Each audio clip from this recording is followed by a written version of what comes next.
അതുകൊണ്ടും വളരെ ശ്രദ്ധേയമായ ഒരു കുടിവരവാണ് ഇന്ന് ഈ ഞായറാഴ്ച നമ്മളിവിടെ നടത്തുന്നത്. ഈ വലിയ ഹാള് അതിൻ്റെ മുഖ്യ ഭാഗം നിറയെ കലാരൂപതക്കാരായ കത്തോലിക്ക കോൺഗ്രസ് പ്രവർത്തകർ എത്തിയിരിക്കുകയാണ്. ഇത്തരം സമ്മേളനങ്ങൾ നമ്മൾക്ക് അത്ര അപരിചിതമല്ല.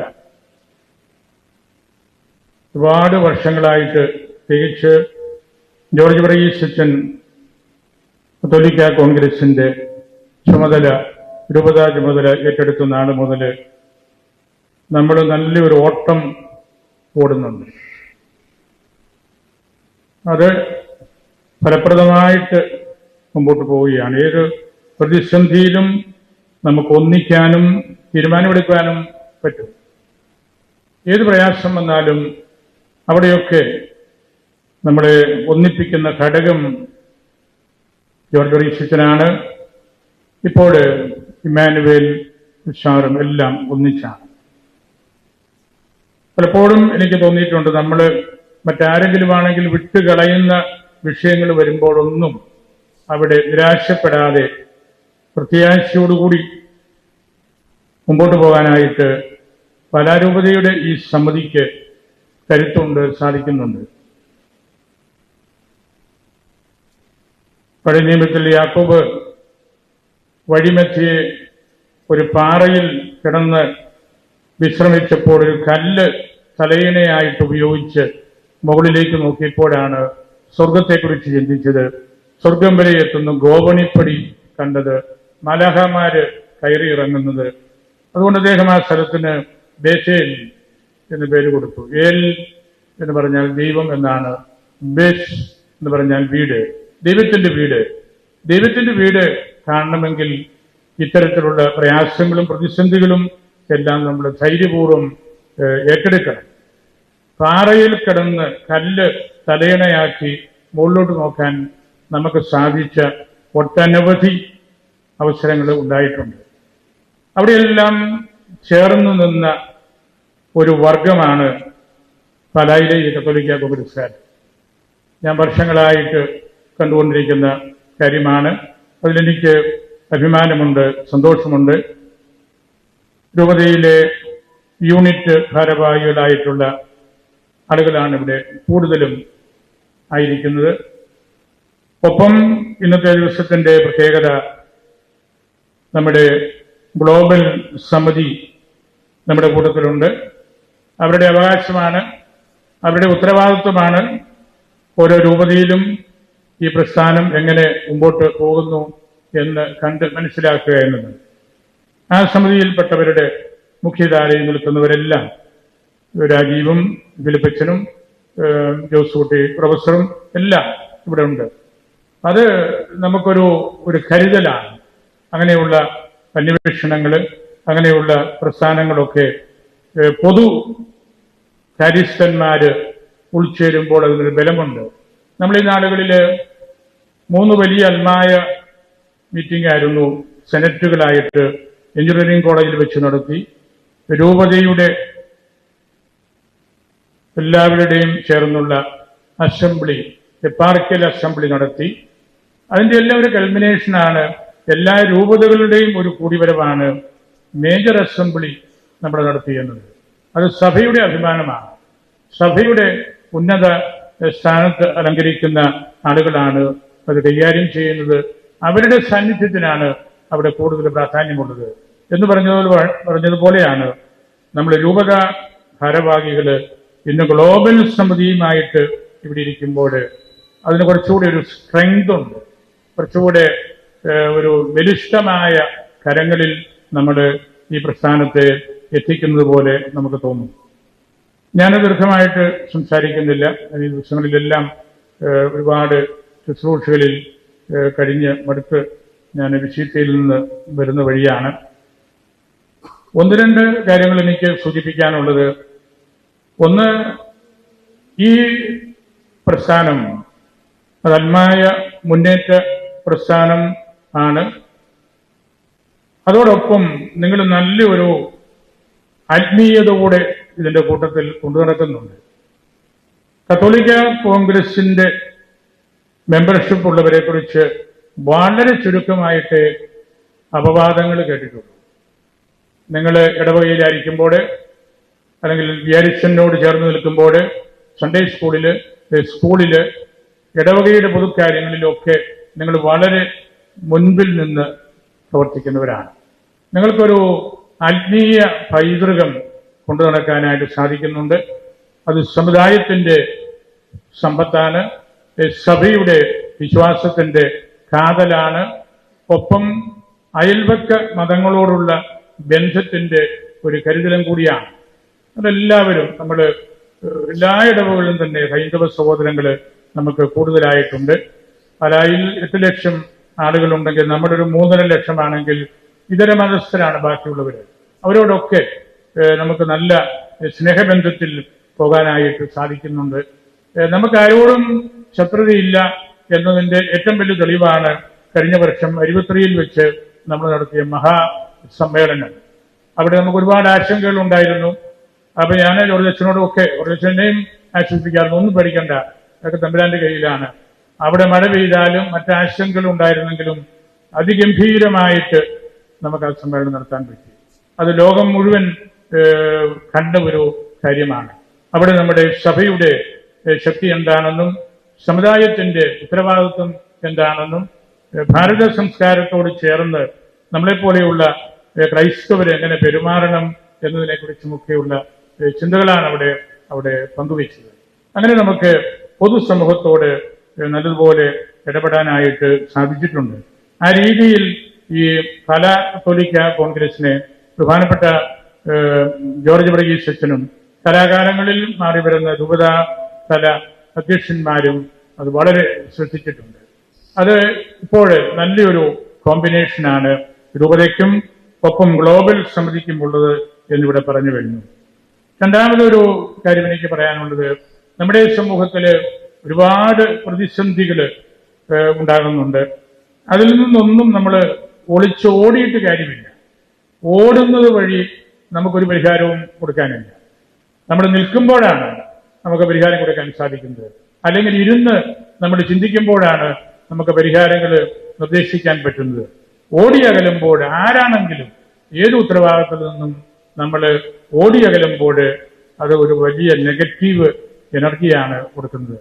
നമുക്ക് ഇന്ന് കേരളത്തിന്റെ പ്രത്യേകമായ പശ്ചാത്തലത്തിൽ ഒട്ടനവധി പൊതുവിഷയങ്ങളുണ്ട്. ഒന്ന്, മുല്ലപ്പെരിയാറ് വിഷയം തന്നെ വളരെ സങ്കീർണതയുള്ള ഒരു കാര്യമാണ്. സിനഡ് അത് ചർച്ച ചെയ്തിരുന്നു. അതിന്റെ ഒരു പഠന റിപ്പോർട്ട് സമർപ്പിക്കാനായിട്ട് 5 പിതാക്കന്മാരെ തിരഞ്ഞെടുത്ത് എന്നെയായിരുന്നു അത് ചുമതലപ്പെടുത്തിയിരുന്നത്. ഞാൻ അതനുസരിച്ച് ഉദ്യോഗസ്ഥന്മാരും മന്ത്രിമാരും MLA-മാരും MP-മാരും ex-MLA-മാരുമായിട്ടുമെല്ലാം ഡിജിറ്റൽ ഫോറത്തിൽ 6 തവണ ഈ ഒരു മാസത്തിനുള്ളിൽ സമ്മേളനം നടത്തി. നിങ്ങൾക്കറിയാം, വ്യത്യസ്ത അഭിപ്രായങ്ങളുണ്ട്. ഉദ്യോഗസ്ഥ വർഗപരമായിട്ടുള്ള ആളുകള് IAS ഓഫീസേഴ്സിനെയാണ് പലരെയും വിളിച്ചത്. അവരുടെ പൊതു അഭിപ്രായം നമുക്കതിന്റെ ഹൈറ്റ്സ് കുറച്ച് സൈഡിലൂടെ തുരങ്കം നിർമ്മിച്ച് ടണൽ നിർമ്മിച്ച് തമിഴ്നാടിന് വെള്ളം കൊടുത്താൽ അവർക്കും പ്രശ്നമില്ല, നമുക്ക് അപകടം ഉണ്ടാവുകയില്ല. അതൊരു സൊല്യൂഷനാണ്. അതോടൊപ്പം രാഷ്ട്രീയക്കാരായിട്ടുള്ള MP-മാര് MLA-മാര് മന്ത്രിമാര് അവരുടെ ഒരു പൊതു വികാരം പുതിയ അണക്കെട്ട് താഴേക്ക് അല്പം ഇറങ്ങി പുത്തനായിട്ട് പണിയണം, ഇപ്പോൾ ഉള്ളത് ഡീകമ്മീഷൻ ചെയ്യണം. അത് അപകടകരമായ ഒരു അവസ്ഥയിലാണ്. ഒരുപാട് വർഷങ്ങൾ 100 വർഷത്തിലൊക്കെ അപ്പുറത്തേക്ക് 130 വർഷങ്ങളൊക്കെ ആയ കാര്യമാണ്. അങ്ങനെ വ്യത്യസ്ത അഭിപ്രായങ്ങൾ വന്നെങ്കിലും അതിന്റെ എല്ലാം ഒരു കണക്റ്റിംഗ് ലിങ്ക് നമുക്ക് മനുഷ്യന്റെ ജീവനെ പ്രൊട്ടക്ട് ചെയ്യാനും അതിലുള്ള താല്പര്യവും കൂടിയാണ്. അത് നമ്മൾ നിരന്തരമായിട്ട് ഇനിയും പഠിക്കേണ്ട ഒരു വിഷയമാണ്. പൂർണ്ണമായിട്ട് അതിന് ഉത്തരം കൊടുത്ത് തീർക്കാനായിട്ട് നമുക്ക് സാധിച്ചില്ല. സിനഡിൽ നിന്ന് നമ്മൾ അതിനൊരു മൂവ്മെന്റ് അങ്ങനെ നടത്തി. പിതാക്കന്മാര് എല്ലാവരും കൂടെ ഒപ്പിട്ട് അത് പ്രസിഡന്റിനും പ്രധാനമന്ത്രിക്കും ചീഫ് ജസ്റ്റിസിനും കേരള തമിഴ്നാട് മുഖ്യമന്ത്രിമാർക്കും കൊടുക്കാനുള്ള ഒരു ചുമതലയായിരുന്നത്. അത് നിങ്ങൾ മറ്റനേകം അവസരങ്ങളിൽ നമ്മുടെ ആളുകൾ വ്യത്യസ്ത സ്ഥലങ്ങളിൽ അത് ചർച്ച ചെയ്യുകയും പഠിക്കുകയും ചെയ്തിട്ടുണ്ട്. അതുപോലെ ഒരു കാര്യമാണ് ഇപ്പോൾ വീണ്ടും കൂടുതൽ നമ്മൾ ചിന്തിക്കേണ്ട തരത്തിൽ വന്നിരിക്കുന്ന ESA, ഇക്കോളജിക്കലി സെൻസിറ്റീവ് ഏരിയ എന്നുള്ള കാര്യം. അത് ഞാൻ പ്രത്യേകമായിട്ട് ഓർക്കുന്നുണ്ട്. അതുമായിട്ട് ബന്ധപ്പെട്ടിട്ടുള്ളൊരു 10-12 വർഷങ്ങൾക്ക് മുൻപ് ഏറ്റവും കൂടുതൽ ആ വിഷയം കസ്തൂരിരംഗൻ റിപ്പോർട്ടും അതിന്റെ പിന്നിലും അതിന്റെ പിറകിലും വന്ന റിപ്പോർട്ട്സും ഒക്കെ നല്ലപോലെ പഠിച്ച് അത് മനസ്സിലാക്കി അതിന്റെ അപകടാവസ്ഥ എന്താണെന്നുള്ളതിനെ കുറിച്ച് പഠിപ്പിച്ച ഒരു ടീമായിരുന്നു ജോർജ് വർഗീസിനും ഈ രാജീവും നമ്മളുടെ അന്നത്തെ പല കത്തോലിക്ക കോൺഗ്രസിന്റെ പ്രസിഡന്റ് ആയിട്ടുള്ള സാജു അലക്സും. അവരുടെ തീവ്രമായ ഒരു പരിശ്രമം, അത് ആ ഡോക്യുമെന്റ് ശരിക്ക് പഠിച്ച് അത് ജനങ്ങളുടെ മുമ്പിൽ അവതരിപ്പിക്കണം. ഞാനും കുറെ ക്ലാസ്സുകൾക്കൊക്കെ അവരുടെ കൂട്ടത്തിൽ പോയിരുന്നു. വളരെയേറെ ലക്ഷ്യങ്ങൾ സഹിച്ചാണ് ആ ഒരു പഠനം അവർ നടത്തിയത്. എളുപ്പമുള്ള കാര്യമല്ല, അത് വളരെ ടെക്നിക്കലായിട്ടുള്ള സാങ്കേതിക സ്വഭാവമുള്ള പഠനങ്ങളാണ്. പക്ഷേ ആ 2 പഠനങ്ങളെയും അനലൈസ് ചെയ്ത് അതിന്റെ പോരായ്മകൾ പഠിച്ചു. അതുപോലെ തന്നെ കോശി കമ്മീഷൻ വന്നപ്പോഴും ഞാറക്കുന്നേലച്ചനും ഇവിടെ ഇരിക്കുന്ന പലരും സജീവമായിട്ട് അതിൽ ഇടപെട്ടു. ഉമ്മന്റെ പഠനം വന്നപ്പോഴും അതേക്കുറിച്ച് അവർ പഠനം നടത്തി. ഇപ്പോഴത്തെ സർക്കാർ അതിന്റെ അല്പം വ്യത്യസ്തമായ സമീപനങ്ങളെടുത്ത് റിപ്പോർട്ടുകൾ തയ്യാറാക്കിയപ്പോൾ അതിനെക്കുറിച്ചും കാര്യഗൗരവത്തോടുകൂടി അന്വേഷിക്കുകയും പഠിക്കുകയും ചെയ്ത ഒരു സമിതിയാണ് ഇവര്. അപ്പൊ ഞാനിത് പറഞ്ഞത്, ഈ വക കാര്യങ്ങളെല്ലാം ഈ നമ്മുടെ സംസ്ഥാനത്ത് നമ്മുടെ രാജ്യത്ത് നടക്കുമ്പോൾ അത് പഠിക്കാനും അതിനെ നേരിടാനും അതിന്റെ വെല്ലുവിളികൾ എന്താണെന്ന് പൊതുസമൂഹത്തെ പറഞ്ഞ് മനസ്സിലാക്കാനും ഒക്കെയുള്ള ആർജവത്വമുള്ള, കരുത്തുള്ള, തന്റെ ഇടമുള്ള ഒരു പ്രസ്ഥാനമാണ് പല കത്തോലിക്ക കോൺഗ്രസ് എന്ന് പറയാൻ വേണ്ടിയാണ് ഞാൻ ഈ 2-3 വിഷയങ്ങൾ നിങ്ങളുടെ മുമ്പിൽ പ്രത്യേകമായിട്ട് പറഞ്ഞത്. നമുക്ക് ഇതിൽ നിന്നെല്ലാം ഉത്തരം കിട്ടേണ്ട കാര്യങ്ങൾ ഏറെയാണ്.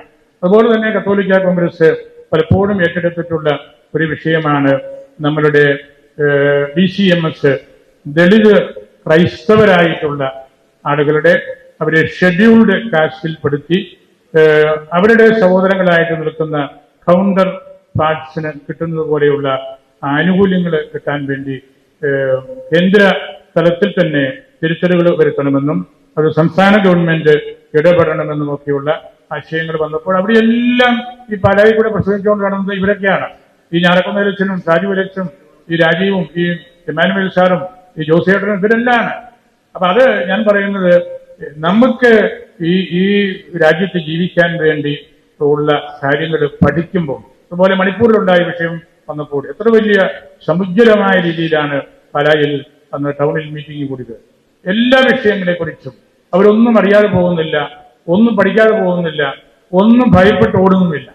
എവിടെയും ചെറുത്തു നിൽക്കാനും കാര്യങ്ങൾ മനസ്സിലാക്കാനുമുള്ള ഒരു കൾച്ചർ ഈ കത്തോലിക്ക കോൺഗ്രസിൽ പകർന്നു കൊടുത്തിട്ടുണ്ട്. അത് കൈമാറ്റം ചെയ്യുന്നതിൽ വിജയിച്ചിട്ടുമുണ്ട്. അതുകൊണ്ട് എനിക്ക് തോന്നുന്നത് ഈ ഗ്ലോബൽ ഭാരവാഹികള് അവരെല്ലാം പറഞ്ഞതുപോലെ പാലക്കാരും പാലായിൽ നിന്ന് ഊർജം സമ്പാദിച്ച ആളുകളുമൊക്കെയാണ്. പദമംഗലത്തു നിന്നും ഒക്കെ വന്നിട്ടുള്ള അവരെല്ലാം നമ്മളുടെ വലിയ സമ്പത്ത് തന്നെയാണ്. അപ്പൊ ആ രീതിയിലെല്ലാം നമുക്ക് സാമൂഹ്യ വിഷയങ്ങൾ ഒക്കെ നല്ലപോലെ പഠിക്കണം. മദ്യം, മയക്കുമരുന്ന് തുടങ്ങിയ കാര്യങ്ങളെ കുറിച്ച് ഏറ്റവും കൂടുതൽ സംസാരിച്ചിട്ടുള്ളത് എനിക്ക് തോന്നുന്നത് പല കത്തോലിക്ക കോൺഗ്രസ് ആണ്. എത്രയോ തവണ നമ്മൾ മദ്യവർജന പ്രസ്ഥാനവുമായിട്ട് ടൗണിലൂടെ യാത്ര ചെയ്തു, സംസാരിച്ചു, അതിനെ നേരിട്ടു. പരിശുദ്ധ പിതാവ് 2 ആഴ്ച മുമ്പ് പറയുണ്ടായി, മദ്യം, മയക്കുമരുന്ന് ആ പണിയായിട്ട് നടക്കുന്നവര് മർഡറേഴ്സാണ്. അതാണ് മാർപ്പാപ്പ പറഞ്ഞത്, കൊലയാളികളാണ്. കഞ്ചാവിന്റെ ഏജന്റ്, മയക്കുമരുന്നിന്റെ ഏജന്റ്, അവർ കൊലയാളികളാണ്. അവരെ മയപ്പെടുത്തിയുള്ള ഭാഷയിൽ സംസാരിക്കരുതെന്ന് പരിശുദ്ധ പിതാവ് പറയുന്ന കാര്യവും നമ്മൾ വിട്ടുകളഞ്ഞിട്ടില്ല. നമ്മൾ ആ തരത്തിലുള്ള വാക്കുകളൊക്കെ ഉപയോഗിച്ചാണ് ഞാറക്കുന്നേലച്ചൻ ഇവരെല്ലാം പ്രസംഗിച്ചത്. അതാണ് ഇവരുടെ കരുത്തെന്ന് മുമ്പ് സംസാരിച്ചവരൊക്കെ പറഞ്ഞല്ലോ. സാമൂഹ്യ ജന്മകളെ നേരിടാന്, രാഷ്ട്രീയ പ്രതിസന്ധികളെ നേരിട്ട് കണ്ട് അവരോടൊരു എൻകൗണ്ടർ നടത്താനായിട്ട്, തിന്മകളെ പരിശോധിച്ച് അതിനോട് പ്രതികരിക്കാനായിട്ട് ഒക്കെ നമുക്ക് സാധിക്കണം. അതിന് കരുത്തുള്ള ഒരു നിലപാടാണ് നമ്മൾ എക്കാലവും കാണിച്ചിട്ടുള്ളത്. ഞാൻ കൂടുതൽ സംസാരിക്കുന്നില്ല. പിന്നീട് നമ്മൾ തുറന്നു വരുമ്പോൾ റബ്ബർ നമുക്ക് വളരെ പ്രിയപ്പെട്ട ഒരു വിഷയമാണ്. പാല എന്ന വാക്ക് പോലും റബ്ബർ പാലിൽ നിന്ന് വന്നതാണെന്നൊക്കെ വിശദീകരിക്കുന്ന പ്രസംഗങ്ങളൊക്കെ ഞാൻ കേട്ടിട്ടുണ്ട്. പശുവിൻ പാലിൽ നിന്നാണ് കൂടുതലെന്ന് പറഞ്ഞ് തർക്കിക്കുന്ന ആളുകളുമുണ്ട്. ഇത് രണ്ടും നമുക്കുണ്ട്. പശുവിനെ വളർത്തുന്നവരാണ് പാലക്കാര്. റബ്ബർ ഇഷ്ടം പോലെയുണ്ട്. അപ്പൊ അതൊന്നുമല്ല ശരിയെങ്കിൽ പോലും നമുക്ക് നമ്മൾ മുമ്പിൽ കാണുന്ന കാര്യങ്ങളെ കൂടി ബന്ധിപ്പിച്ച് പറയുമ്പോഴാണല്ലോ അങ്ങനെയൊക്കെ പറയുന്നത്. അപ്പൊ റബ്ബർ നമുക്ക് വേണ്ട എന്ന് പറയുന്നതിൽ വലിയ അർത്ഥമില്ല. മറ്റ് കാര്യങ്ങൾക്ക് വേണ്ടി റബ്ബർ മുഴുവനും വെട്ടി നശിപ്പിച്ച ഒരു കാലഘട്ടം ഉണ്ടായിരുന്നു, പ്രധാനമായിട്ടും കൊക്കോയ്ക്ക് വേണ്ടി. കൊക്കോയെ നമുക്ക് വേണ്ട രീതിയിൽ പഠിച്ച് മനസ്സിലാക്കി വാല്യൂ ആഡഡ് പ്രോഡക്ട്സ് പുറത്തു കൊണ്ടുവരാനായിട്ട് നമുക്ക് പലപ്പോഴും പറ്റിയില്ല വേണ്ടതുപോലെ. റബ്ബറിന് ഇടക്കാലത്തൊക്കെ അല്പം വില കൂടി, ഇലക്ഷൻ വരുമ്പോൾ അല്പം ഒരനക്കം വരും. ആ ഇലക്ഷൻ തീർന്നു, മന്ത്രിസഭ നിലവിൽ വന്നു, പെട്ടെന്ന് വില പിന്നെയും താഴേക്ക് പോകും. തേങ്ങയുടെ കാര്യത്തിലും അതുപോലെ തന്നെയാണ്. കേരളത്തിന്റെ വാക്കും പ്രവൃത്തിയും സംസ്കാരവും എല്ലാം ഈ തെങ്ങിൽ നിന്നാണ്, തേങ്ങയിൽ നിന്നാണ്, കൊപ്രായിൽ നിന്നാണ്, വെളിച്ചെണ്ണയിൽ നിന്നാണ്. അതിന്റെ ഇതാണ്. ഏതെങ്കിലും ഒരു അവസരത്തിൽ അല്പം വില കൂടും. ഇപ്പോൾ കുറച്ച് നാളായിട്ടൊക്കെ കുറച്ച് വിലയുണ്ടായിരുന്നു. പക്ഷെ നമുക്ക് ഒരുപാട് പ്രതിസന്ധികളുണ്ട്. മറ്റു തരത്തിലെല്ലാം പിടിച്ചു നിൽക്കാൻ പറ്റാത്ത വിധത്തിൽ തെങ്ങിന് രോഗങ്ങളുണ്ട്. അത് കുരുമുളകിന്റെ കാര്യത്തിൽ വന്നാലും കാപ്പിക്കുരുവിന്റെ കാര്യത്തിൽ വന്നാലും കൊക്കോയുടെ കാര്യത്തിൽ വന്നാലും എല്ലാം ഇതാണ്. നാണ്യ വിളകൾക്ക് വലിയ ഒരു പാരമ്പര്യമുള്ള സ്ഥലമാണ് പാല. ഇവിടെ നിന്നാണ് എല്ലാ കർഷകരും മലബാറിലേക്കും ഹൈറേഞ്ചിലേക്കും ഒരു പരിധിവരെ തിരുവനന്തപുരത്തേക്കും ഒക്കെ പോയത്. അതുകൊണ്ട് ഇവിടെ കത്തോലിക്ക കോൺഗ്രസ് അവരുടെ കയ്യിലുള്ള ഒരു പിടിവള്ളിയാണ് ഈ കർഷക മേഖല എന്ന് പറയുന്നത്. അതുകൊണ്ടാണ് അവര് അടുക്കളത്തോട്ടമായിട്ടും ടെറാസ് തോട്ടമായിട്ടും മുറ്റത്തെ തോട്ടമായിട്ടും ഇങ്ങനെയൊക്കെ നൂറുകണക്കിന് പേരുകൾ പറഞ്ഞ് ഈ കൃഷിയെ പ്രോത്സാഹിപ്പിക്കുന്നത്. പാലാ മീനച്ചിൽ താലൂക്കിൽ ഉള്ളതുപോലെ പഴവർഗ്ഗങ്ങളും കിഴങ്ങുവർഗ്ഗങ്ങളും പച്ചക്കറി തോട്ടങ്ങളും പച്ചക്കറി വൈവിധ്യങ്ങളുമുള്ള ഒരു സ്ഥലവും കാണുകയില്ല. എന്തുമാത്രം കാര്യങ്ങളാണ് നമ്മുടെ ഒരു സാധാരണ വീടിന്റെ മുറ്റത്ത് തന്നെ അവർ കൃഷി ചെയ്ത് ഉപയോഗത്തിനായിട്ട് കൊണ്ടുവരുന്നത്. അത്ര സമൃദ്ധിയുള്ള ഒരു ദേശമാണ് അത്. നമ്മൾ കത്തോലിക്ക കോൺഗ്രസ് അതുകൂടെ ഏറ്റെടുത്ത് പലപ്പോഴും നല്ല രീതിയിൽ നടത്തുന്നത് കാണുമ്പോൾ എനിക്ക് അതിയായ സന്തോഷമുണ്ട്.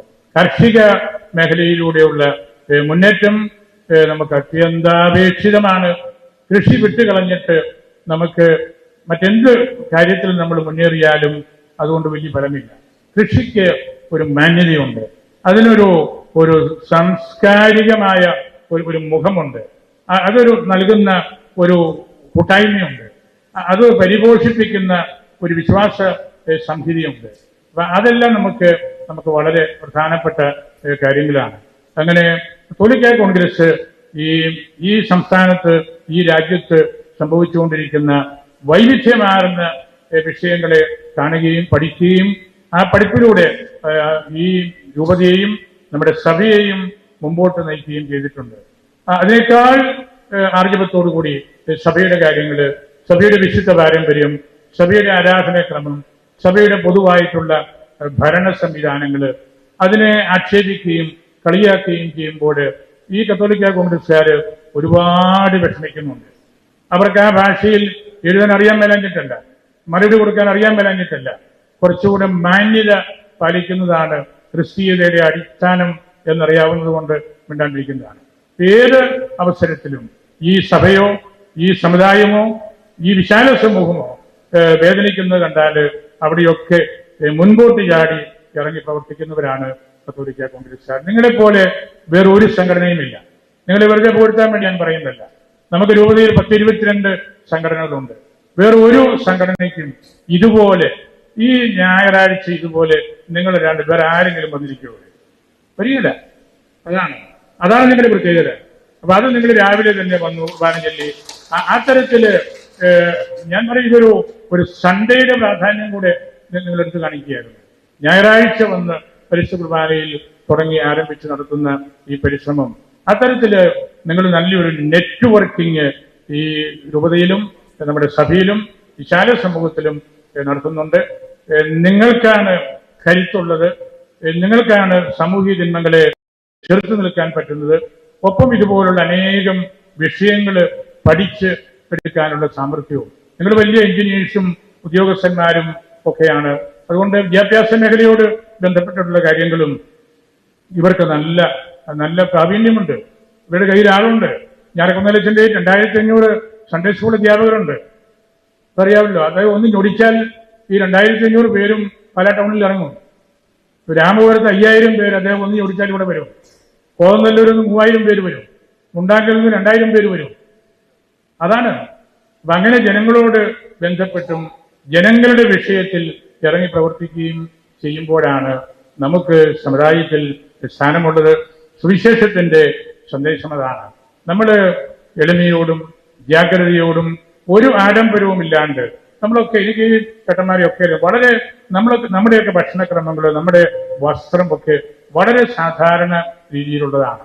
അതിനപ്പുറത്തേക്ക് ഒന്നും നമ്മൾ ആഗ്രഹിക്കുന്നില്ല. ഏറ്റവും ലളിതമായ രീതിയിൽ വല്ല ഉണക്കമീനും ഒക്കെ കഴിച്ച് ജീവിക്കുന്നവരാണ് നമ്മളെല്ലാവരും തന്നെ. നമുക്ക് അതിനപ്പുറത്തേക്കുള്ള വലിയ ആഡംബരങ്ങളൊന്നുമില്ല. ഉള്ളതൊക്കെ സൂക്ഷിച്ച് വെച്ച് വീട്ടുകാരാണെങ്കിൽ പിന്നെ മക്കൾക്ക് കൊടുക്കുക, ഞങ്ങളെപ്പോലെ ഉള്ളവരാണെങ്കിൽ പാവപ്പെട്ടവർക്ക് കൊടുക്കുക. ഇതൊക്കെയാണ് ജോലി. ഞങ്ങളുടെ ഈ എന്ത് കിട്ടിയാലും ഞങ്ങൾ മറ്റുള്ളവർക്ക് കൊടുക്കുകയാണ്. ഈ എമാനുവൽ സാറൊക്കെ ചെമാശന്മാരെ പഠിപ്പിക്കാനും പാവപ്പെട്ടവർക്ക് കൊടുക്കാനൊക്കെയാണെന്ന് പറഞ്ഞ് എന്റെ വല്ല പൈസയൊക്കെ വല്ലപ്പോഴും കൊണ്ടു തരുന്ന അങ്ങനെ ഞാൻ ഉദാഹരണം പറഞ്ഞതേ ഉള്ളൂ. അപ്പൊ അദ്ദേഹത്തിനത് അറിയാം, അതിൽ 1 രൂപ പോലും വഴിവിട്ടു പോവുകയില്ലെന്നും അതെന്ത് അദ്ദേഹം ഉദ്ദേശിക്കുന്നുവോ ആ സ്ഥാനത്ത് എത്തുമെന്നും. അങ്ങനെയുള്ള വലിയ കരുതല് നമ്മുടെ 1300 വീട് പണിതു, 1300 കോമ്പാല വീട് പണിതു. ഒരു സർക്കാരിന് പോലും എളുപ്പത്തിൽ ചെയ്യാൻ പറ്റിയില്ല. ഇതുപോലുള്ള അച്ഛന്മാരുള്ളത് കൊണ്ടാണ് 100ഓളം വീട് രാമപുരത്ത് പണി തീർത്താണ് ഞാറക്കുന്നൊരു സിഞ്ഞോട് പോകുന്നത്. 100ഓളം വീട്. ഞാൻ അടുത്ത ആഴ്ച അവിടെ 10 വീടുകളോട് വെഞ്ചരിക്കാൻ പോവുകയാണ്. നമ്മുടെ SABS സിസ്റ്റേഴ്സ് പണി തീർത്താണ്. ഓരോ വീടിനും 12-14 ലക്ഷം രൂപ ചെലവ് വരുന്നതാണ് 10 വീടുകൾ. അങ്ങനെയാണ് നമ്മൾ പ്രവർത്തിക്കുന്നത്. അങ്ങനെയാണ് നമ്മൾ സുവിശേഷം ജനങ്ങൾക്ക് കൊടുക്കുന്നത്. ഇതര മതസ്ഥർക്ക് നമ്മൾ വീടുകൾ കൊടുക്കാറുണ്ട്. നമുക്ക് സാധിക്കുന്ന പോലെ അവരും ഈ സംസ്ഥാനത്ത് ജീവിക്കുകയും പഠിക്കുകയും ഒക്കെ ചെയ്യേണ്ടവരാണ്. ഞാൻ എൻ്റെ വാക്കുകൾ സംഭരിക്കുകയാണ്.